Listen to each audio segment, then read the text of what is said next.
Hello दोस्तों, the great dialogues में आपका स्वागत है। मैं हर्षल गटवाई। दोस्तों, जो आज की जो स्टोरी है वो काफी खास है क्योंकि ये स्टोरी यूएई के बारे में है और इजराइल के जो रिलेशन है उसके बारे में है। जैसे आपने देखा होगा कि इजराइल ने आयरन डोम जो है वो फैसिलिटी वो यूएई को दी है। तो ऐसे अनेक चीजें हैं जिसके बारे में हम बात करेंगे और साथ ही साथ ये भी डिस्कस करेंगे कि ईरान यूएई के ऊपर क्यों अटैक कर रहा है सबसे ज्यादा। अभी रिसेंटली भी उसने हमले किए हैं। तो आज की जो स्टोरी है वो इंडिया टुडे से ली है। Why Iran is striking UAE amid cease fire, मतलब सीज फायर है फिर भी यूएई के ऊपर क्यों अटैक हो रहे हैं। Tehran has sought to inflict pain on the US through drone and missile strike, not just on American military assets in the Gulf, but the civilian infrastructure across the region in countries like Saudi Arabia, Kuwait, Qatar, Bahrain, and among others. But it is the UAE that has the most hardest hit since February 28, the day the war started. तो इसका मतलब ये होता है कि US के जो भी असेट्स हैं उसके ऊपर ईरान ने अटैक किए हैं। ऑब्वियसली असेट्स जो है जो गल्फ एरिया में है, गल्फ कंट्रीज में है, वहां पे अटैक किए हैं, जिसमें सऊदी अरेबिया है, कुवैत है, कतार है, बहरीन है। लेकिन सबसे ज्यादा जो अटैक किया है वो किया है यूएई पे। और इसके रीजन हम आगे में देखेंगे। एक ट्वीट आया है एक्स पे जो एमिरेट ऑफ मिलिट्री डिफेंस ने अपलोड किया है, मतलब डाला हुआ ट्वीट है। The UAE air defence system engage 12 ballistic missile, 3 cruise missile and 4 UAVs। तो ये जो अटैक है जो रिसेंट है उसके बारे में है। The Ministry of Defense announced that on the 4th May 2026, the UAE air defense system engaged 12 ballistic missile, 3 cruise missile and 4 UAV launches from Iran, resulting 3 moderate injuries। मतलब 3 लोग इंजर हुए ये अटैक में। अभी आता है कि कितना डिसेसिव अटैक ईरान ने किया है यूएई के ऊपर। Since the beginning of the blanket Iranian attacks on the United Arab Emirates, the air defence has engaged a total 549 ballistic missiles, 29 cruise missile and 2260 UAV. UAV का मतलब होता है कि जो ड्रोन्स होते हैं, अनआर्म्ड जो व्हीकल्स होते हैं उसको कहते हैं यूएवी। दैट इज आज की जनरेशन में वो ड्रोन है। तो ये इतना डिसेसिव अटैक ईरान ने यूएई पे किया है। अभी यूएई पे क्यों किया है? क्योंकि यूएई ऐसा कंट्री है जिसके रिलेशन यूएस के साथ में और इजराइल के साथ में काफी अच्छे हैं। इसका जो डिस्क्रिप्शन है वो हमें आगे में मिलेगा ही, लेकिन साथ ही साथ यूएई को एक बेनिफिट अच्छा मिला है जो उसने अच्छे से यूटिलाइज किया for that matter.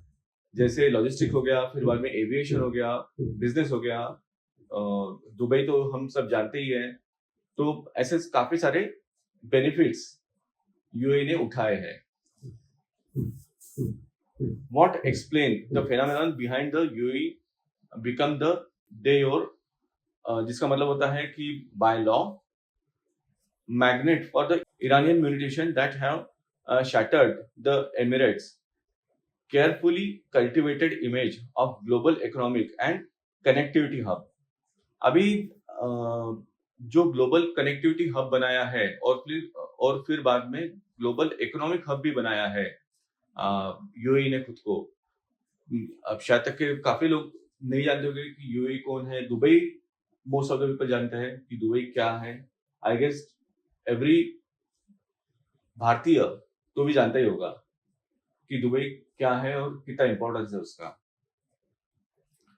The answer is the combination of factor, those being a UAE geographical proximity to Iran, the UAE's rise as a regional economic powerhouse, which is taking a hit, and kingdom close ties to Tehran's mortal enemies, that is the US and Iran.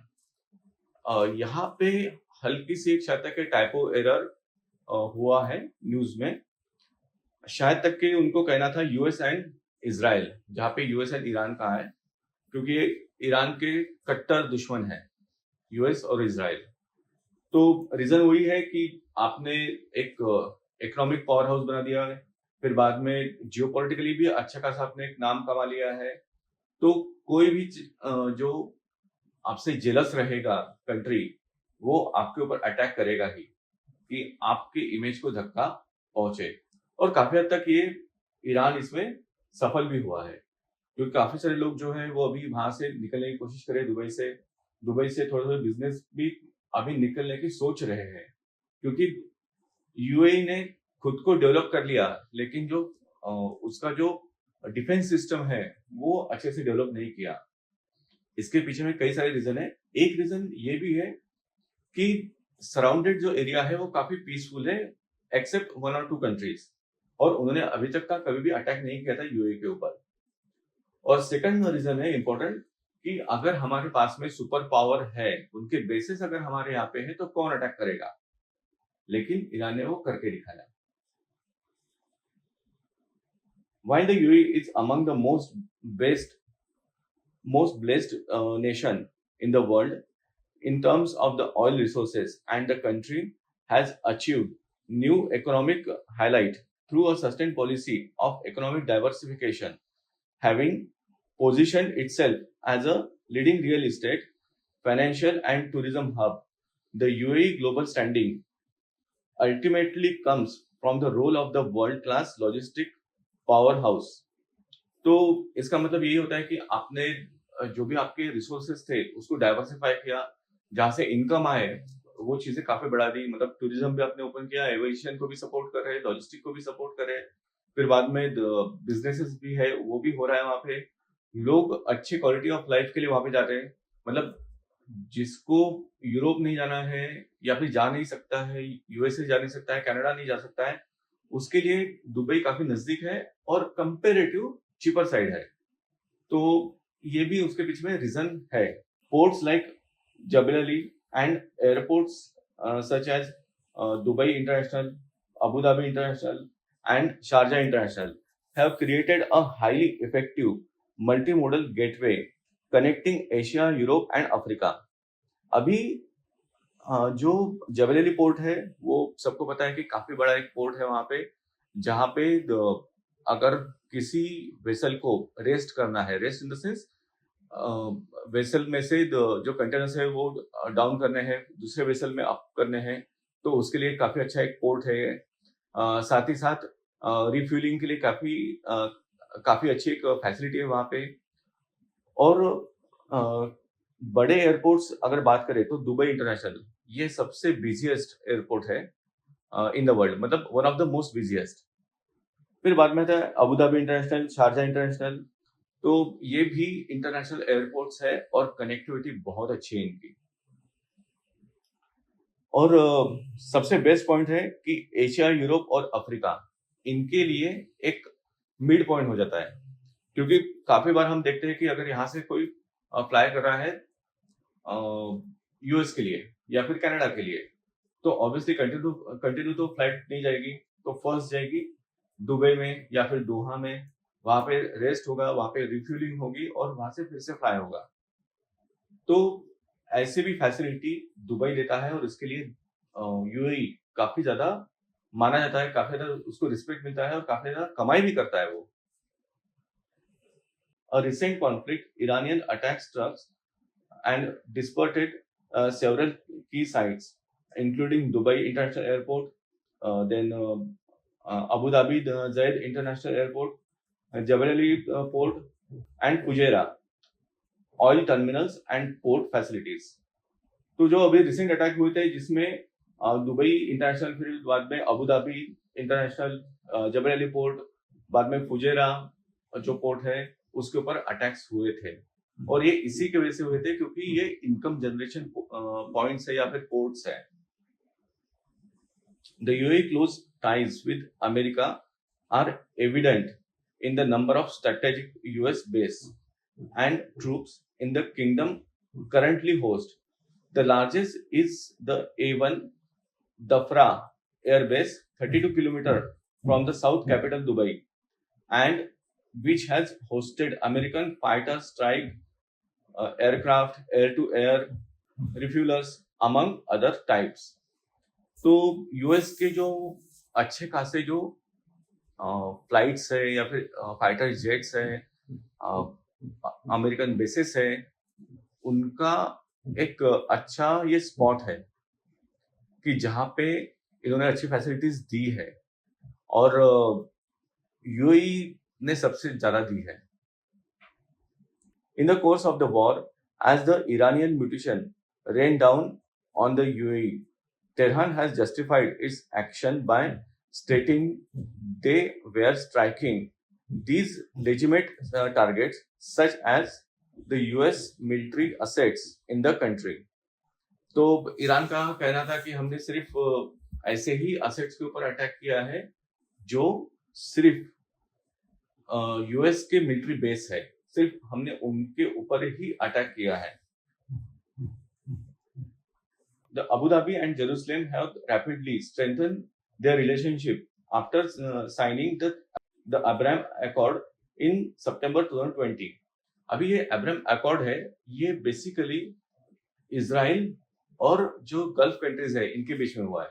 ऐसा नहीं कि सारे gulf country, लेकिन कुछ gulf countries के साथ हुआ है जिसमें एक यूएई भी है और ईरान इनके साथ में मिलिट्री एक्सचेंजेस करता है, मतलब वेपन्स है या फिर इंफॉर्मेशन शेयरिंग होती है और एक ट्रेड भी इन्होंने स्टार्ट कर दिया साथ में। अभी क्या होता है कि इसकी जरूरत क्यों पड़ी? क्योंकि इजराइल को जो मान्यता है वो बाकी कंट्रीज नहीं देती है, मतलब जो गल्फ कंट्रीज है वो नहीं देती है, लेकिन अभी धीरे धीरे सबने देना चालू कर दिया है। Most of the gulf countries ने उनको मान्यता दी है। अभी क्या हुआ कि मान्यता तो दे दी है, लेकिन अगर आपको शांति चाहिए किसी रीजन में तो आपका बिजनेस बहुत स्ट्रांग चाहिए, आपकी डिपेंडेंस दोनों तरफ से चाहिए। तो इसके लिए यूएस के द्वारा ये इनिशिएट किया गया था कि अब्राहम अकॉर्ड ये किया जाए 2020 में, और ये काफी एक सक्सेसफुल कह सकते हैं एक एग्रीमेंट है कि जिसके थ्रू पूरा जो एरिया है वो बिजनेस से भी डेवलप हो जाए और साथ ही साथ जो अननेसेसरी कॉन्फ्लिक्ट होते हैं वो रुक जाए। We began the diplomatic normalization, quickly eloped into a deep strategic partnership covering the trade, technology, defense and intelligence cooperation. जैसा मैंने कहा था कि ये सारी चीजें एक्सचेंज होती है या फिर दी जाती है। Bilateral trade grew from almost nothing to over 2 billion annually. जैसे इसके पहले इजराइल के साथ कोई भी मुस्लिम कंट्री डील नहीं करती थी, क्योंकि इजराइल जब बना था तभी सारे जो मुस्लिम कंट्रीज थे इसके अगेंस्ट थे, क्योंकि उनका मानना था कि जहाँ पे इजराइल है वहां पे पैलेस्टीन है, पैलेस्टीन कंट्री है और इजराइल का वहां पे कोई भी नाम नहीं है। लेकिन धीरे धीरे चीजें चेंज होती गई और चेंज होते होते इन्होंने अभी साथ में बिजनेस करना स्टार्ट कर दिया है जो 2 बिलियन तक गया है। It's a good achievement. जैसे जेब में से चिल्लर निकालो, इतना 2 बिलियन डॉलर का अमाउंट रहता है किसी भी कंट्री के लिए, लेकिन जहां पे कुछ भी ट्रेड नहीं होता था वहां के लिए 2 बिलियन डॉलर काफी एक बड़ी अमाउंट है। The growing bonhomie led to Israel taking the unprecedented step of deploying an Iron Dome battery with Inceptor and several dozen IDF operators to the UAE as it was being hammered by the Iranian munitions. अभी Iran ने जब attack किया उसके बाद में Israel ने decide किया कि जो हमारा आयरन डोम सिस्टम है और बाकी भी चीजें हैं जो डिफेंसिव और एग्रेसिव, वो हम यूए के साथ में शेयर करेंगे। आयरन डोम तो हम जानते ही है, जो अक्टूबर 2022 में अटैक हुआ था, अक्टूबर 2023 में जो अटैक हुआ था इजराइल के ऊपर गाजा के द्वारा, तो हमने तब देखा ही था कि आयरन डोम ने कितना सपोर्ट दिया था। This reportedly marked the first time Jerusalem deployed such system outside its borders. तो जेरूसलम मतलब इसराइल के बाहर में फर्स्ट टाइम ऐसा कोई सिस्टम डिप्लॉय हुआ है, क्योंकि जनरली आयरन डोम इसराइल नहीं सेल करता है या फिर कहीं पे डिप्लॉय नहीं करता है. And it came even as Iranian drone of the missile attacks stretched thin Israeli air and missile defense. तो इसके पीछे में वही रीजन था कि ईरान ने जो अटैक किया था इसराइल के ऊपर और फिर बाद में जो वेस्ट एशिया है उसके ऊपर, तो इसको थोड़ा सा हम कम कर सके, इससे हम प्रोटेक्ट कर सके खुद को, तो इसके लिए ये दिए हुए हैं.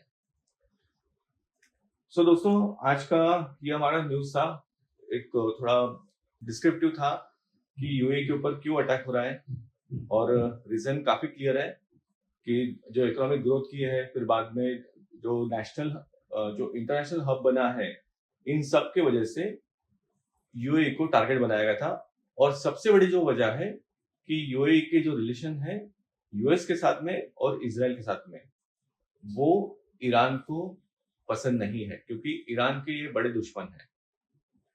सो दोस्तों, ये हमारी आज की स्टोरी थी. आई होप आपको पसंद आई. ये वीडियो को लाइक कीजिए, शेयर कीजिए और चैनल को सब्सक्राइब कीजिए. Thank you so much. जय हिंद.